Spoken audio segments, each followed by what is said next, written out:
Friends, this is प्रथम जैन। मैं आज आप सभी को एक बहुत ही इंपॉर्टेंट टॉपिक के बारे में बताऊंगा।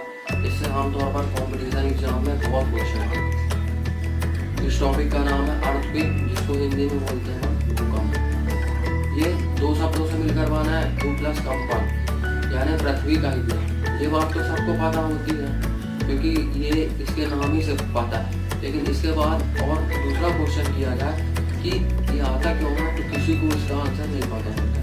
तो मैं मेन रूप से आज आपको ये बताऊंगा। मैंने इस अर्थक्वेक टॉपिक को 5 पार्ट में डिवाइड कर दिया है।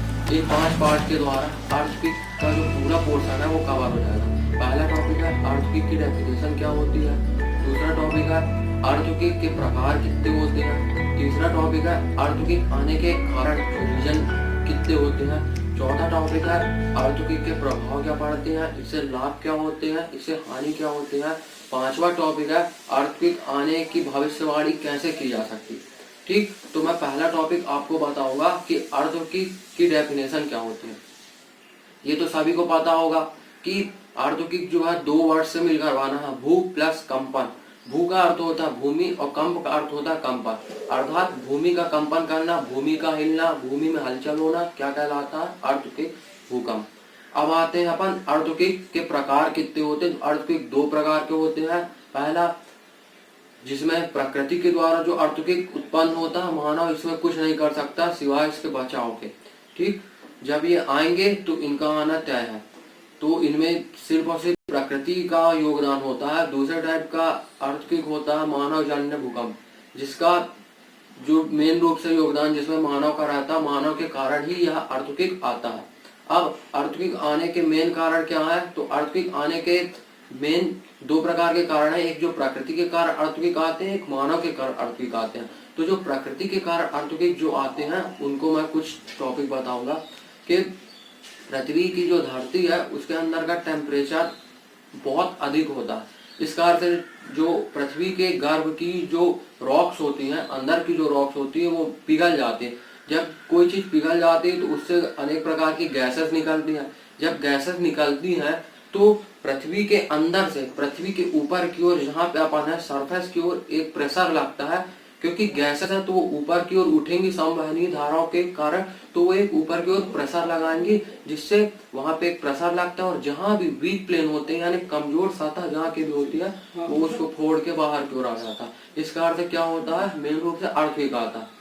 दूसरा रीजन ये है विवर्तनिकी प्लेटों के कारण। विवर्तनिकी प्लेटों के कारण ये है कि पृथ्वी के सरफेस के अंदर बहुत सारी प्लेटें हैं। जब ये प्लेटें आपस में टकराती हैं, ऐसे करके टकराती हैं, तो जो प्लेट भारी होती है वो प्लेट ऊपर की ओर उड़ जाती है, जिस कारण से ऊपर की ओर क्या होता है, अर्थक्वेक आता है। 2 रीजन ये होगा।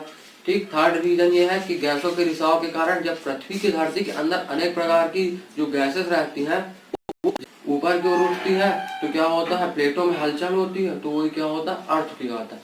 ठीक, अब मानव के कारण कैसे अर्थक्वेक आता है, इसके मैं आपको रीजन बता दूंगा।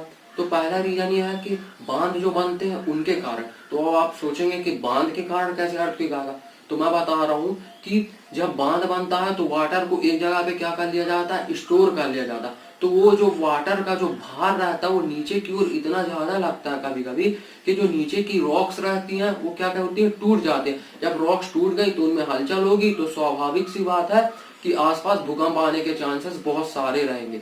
ठीक, सेकंड रीजन ये है कि बम विस्फोट। मानव कभी कभी क्या करता है, विस्फोट करता है सुरंग बनाने के लिए, पुल बनाने के लिए। तो क्या होता है, विस्फोट की जो इंटेंसिटी रहती है वो इतनी ज्यादा होती है कि रॉक्स वगैरह टूट जाती हैं, मकान वगैरह गिर जाते हैं, जिससे भूकंप आता है। थर्ड टॉपिक है खनन करने के लिए। जब खनन होता है तो क्या होता है कि ऊपर घर बने हैं और नीचे अनेक मशीनों के द्वारा जैसे ये घर बने हैं, इनके नीचे क्या होती है, खनन होता है। तो अब ऊपर जो घर बने हैं, नीचे पूरा हो गया खोखला, तो ऊपर कुछ सपोर्ट नीचे मिल ही नहीं रहा है किसी भी चीज को। नीचे ये सपोर्ट जो था वो पूरा तो खोखला हो गया, तो हर चीज भसक जाती है, जिसको बोलते हैं सीधी सी लैंग्वेज में। तो इससे भी क्या होता है, भूकंप आता है। अब मैं बताऊंगा कि भूकंप आने इसके क्या प्रभाव पड़ते हैं, क्या लाभ होता है और क्या हानि होता है। तो मेन रूप से भूकंप आने की जो हानि होती है वो मैं पहले आपको बताऊंगा। हानि भूकंप से मेन ये होती है कि जन धन की हानि होती, सबको पता होता, आदमी मारे जाते, जानवर मारे जाते जगह जगह पे।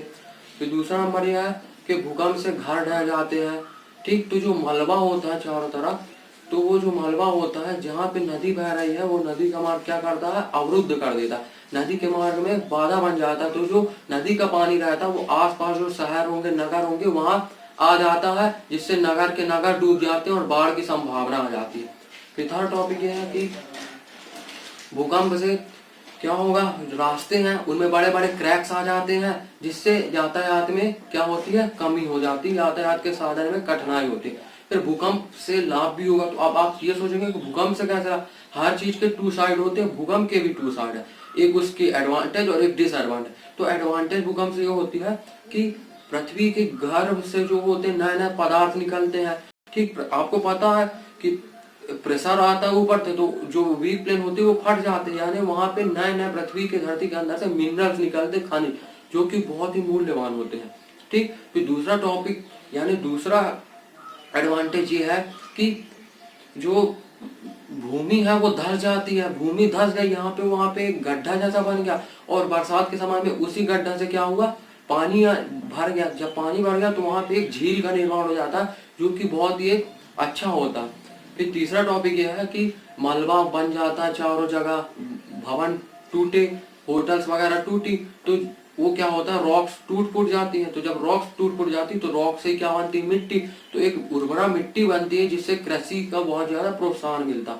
तो कभी कभी क्या होता है कि इंटरव्यू वगैरह में एक ये क्वेश्चन पूछ दिया जाता है कि आप जैसा बता रहे हैं उससे तो ये लगता है कि भूकंप से लाभ ज्यादा है, लेकिन अपन को तो पता है भूकंप बहुत हानि होता है, लेकिन अब अपन फंस गए कि उनको उत्तर क्या दे।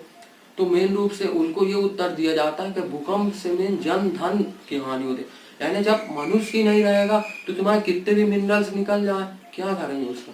मेन रूप से यही जो क्या है उसका रीजन होता है। ठीक, तो अब वीडियो बड़ा हो रहा है, तो इसीलिए मैं अब जो दूसरा पार्ट है भविष्यवाणी, इसको बाद में बताऊंगा।